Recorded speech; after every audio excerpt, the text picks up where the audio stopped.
भाजपा अनुसूचित जाति मोर्चा के राष्ट्रीय अध्यक्ष लाल सिंह आर्य का बड़ा बयान सामने आया है, जिसमें उन्होंने कहा कि पीएफआई और कांग्रेस भले ही दो अलग अलग संस्था हो, लेकिन दोनों के काम एक ही हैं।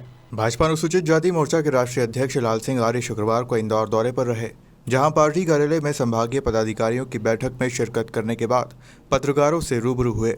इस दौरान अनुसूचित जाति मोर्चा के अध्यक्ष ने बताया कि आगामी 11 अक्टूबर को प्रधानमंत्री नरेंद्र मोदी के उज्जैन दौरे को लेकर होने वाली तैयारियों के विषय में चर्चा हुई।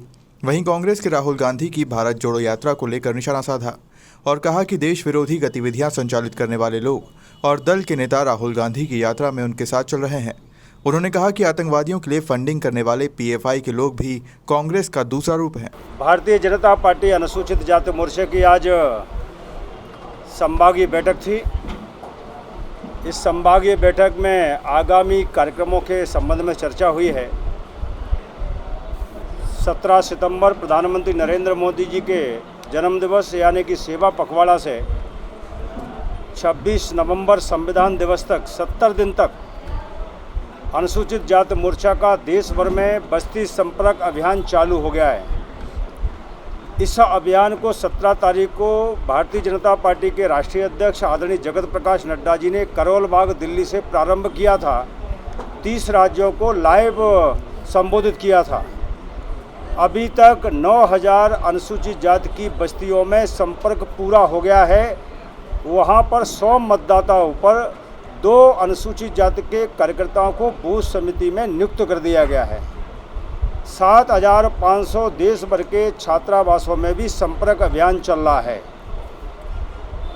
इसके साथ ही एक जिले में कम से कम 25 अनुसूचित जाति के प्रबुद्ध वर्गों से संपर्क और संवाद का कार्यक्रम भी मोर्चा करेगा। ये जो महत्वाकांक्षी हमारा कार्यक्रम है, इसमें राष्ट्रीय टोली बन गई है, प्रदेशों की टोली सभी की बन गई। 871 जिलों में हमारी जिलों की 5-5 लोगों की टोली बन गई है और सभी राज्यों में बस्ती संपर्क में हमारा एक फोल्डर है, जिस फोल्डर में हमने नरेंद्र मोदी जी ने, शिवराज जी ने अनुसूचित जाति के कल्याण, विकास, सम्मान और उत्थान के लिए क्या किया है और इस वर्ग के साथ धोखा किसने किया है, बाबा साहब अम्बेडकर का और संविधान का अपमान किया है, ये सब बातें इस फोल्डर में हम दे रहे हैं। देश की जमीन है और बीजेपी के नेता जिनकी सत्ता है वो कहीं तक के पीड़ित परिवार को मिलना या उनके हवाई मार्ग पे नहीं, मनावर को अपना निवास की बच्ची में तो उसके यात्रा भी की। अनुसूचित बीजेपी को याद नहीं आती अनुसूचित जाति हो या जनजाति हो या सामान्य वर्ग पिछड़े, किसी की भी बेटी हो, महिला हो, वो हमारे लिए श्रद्धा का केंद्र है। उसके साथ कोई भी घटना होती है वो नहीं होनी चाहिए और जो दरिंदे ऐसे करते हैं उनके खिलाफ सख्त कार्रवाई भी होनी चाहिए और मध्य प्रदेश में, उत्तर प्रदेश में सख्त कार्रवाइयाँ हुई भी हैं। लेकिन विषय ये उठता है कि देश में सबसे ज़्यादा अनुसूचित जाति की महिलाओं के साथ सामूहिक बलात्कार और मर्डर अगर कहीं होते हैं तो राजस्थान की ज़मीन पर होते हैं। कांग्रेस का कोई लीडर नहीं बोलता है। छत्तीसगढ़ में एससी के सर्टिफिकेट नहीं बन रहे हैं, कोई कांग्रेस का नेता नहीं बोलता है। वो केसीआर जो कहते हैं कि मैं पावर में आ गया तो संविधान को बदल दूंगा, उस केसीआर के साथ राहुल गांधी और कांग्रेस गले मिलते हैं। हम अनुसूचित जाति, जनजाति, पिछड़ा कोई भी हो, किसी के साथ भी घटना होती है, ऐसे दरिंदों को छोड़ना ही नहीं चाहिए।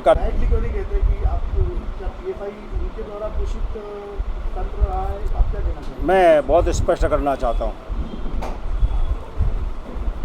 अभी राहुल गांधी कांग्रेस छोड़ो यात्रा निकाल रहे हैं। वो पीएफआई शाहीन बाग में कांग्रेस के साथ कहीं ना कहीं आंदोलन में सम्मिलित होती है। वो पीएफआई कहती है कि कश्मीर में 370 ख़त्म नहीं होनी चाहिए, वही कांग्रेस बोलती है कि सरकार आ जाएगी। दिग्विजय सिंह बोलते हैं हम 370 लाएंगे। वो एआईएम के मंच पर खड़ी हुई लड़की पाकिस्तान जिंदाबाद के नारे लगाती है, वो कहीं ना कहीं राहुल गांधी के साथ चलती है। वो कन्हैया कहता है कि देश के टुकड़े होंगे 1000, वो उनकी यात्रा में चलता है।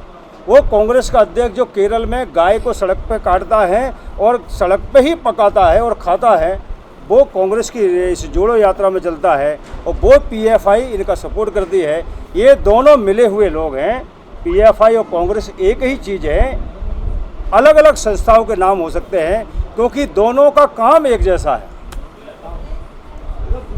धारा का तो विरोध जम्मू कश्मीर से लेकर कन्याकुमारी तक के बहुत सारी मेजरली कांग्रेस पार्टी ने किया, तो आप डायरेक्टली क्यों नहीं कहते कि आप क्या PFI उनके द्वारा पोषित तंत्र रहा है? आप क्या कहना चाहते हैं? मैं बहुत स्पष्ट करना चाहता हूँ, अभी राहुल गांधी कांग्रेस छोड़ो यात्रा निकाल रहे हैं। वो PFI शाहीन बाग में कांग्रेस के साथ कहीं ना कहीं आंदोलन में सम्मिलित होती है। वो PFI कहती है कि कश्मीर में 370 खत्म नहीं होनी चाहिए, वही कांग्रेस बोलती है कि सरकार आ जाएगी, दिग्विजय सिंह बोलते हैं हम 370 लाएंगे। वही AIM के मंच पर खड़ी हुई लड़की पाकिस्तान जिंदाबाद के नारे लगाती है, वो कहीं ना कहीं राहुल गांधी के साथ चलती है। वो कन्हैया कहता है कि देश के टुकड़े होंगे हजार, वो उनकी यात्रा में चलता है। वो कांग्रेस का अध्यक्ष जो केरल में गाय को सड़क पर काटता है और सड़क पे ही पकाता है और खाता है, वो कांग्रेस की इस जोड़ो यात्रा में चलता है और वो PFI इनका सपोर्ट करती है। ये दोनों मिले हुए लोग हैं। PFI और कांग्रेस एक ही चीज़ है, अलग अलग संस्थाओं के नाम हो सकते हैं क्योंकि दोनों का काम है। अम्बेडकर साहब की जमीन है, उनकी जमीन नहीं दिलवा पाती, तो आपकी सरकार को मुझे लग रहा है विषयांतर हो रहा है। कभी फ्री अपन प्रेस करेंगे, फ्री करेंगे तो उन विषय पे कर लेंगे, लेकिन अब आपने चूँकि कहा है तो मुझे ये गौरव है कहते हुए कि मैं मिनिस्टर था, बाबा साहब अम्बेडकर के नाम से सामाजिक विश्वविद्यालय शिवराज सिंह के नेतृत्व में ही मऊ में बना है। वो राष्ट्रीय स्मारक जहाँ झोंपड़ी थी, पटवाजी ने वो ज़मीन को कैसे भी सेना से प्राप्त किया और शिवराज जी ने 12.5 करोड़ का राष्ट्रीय स्मारक बनाकर तैयार किया। अम्बेडकर कुंभ मध्य प्रदेश में कहीं लगता है तो मऊ में लगता है। 4 लाख लोगों की 14 और 13 अप्रैल को कोई व्यवस्था करता है तो शिवराज जी की सरकार करती है।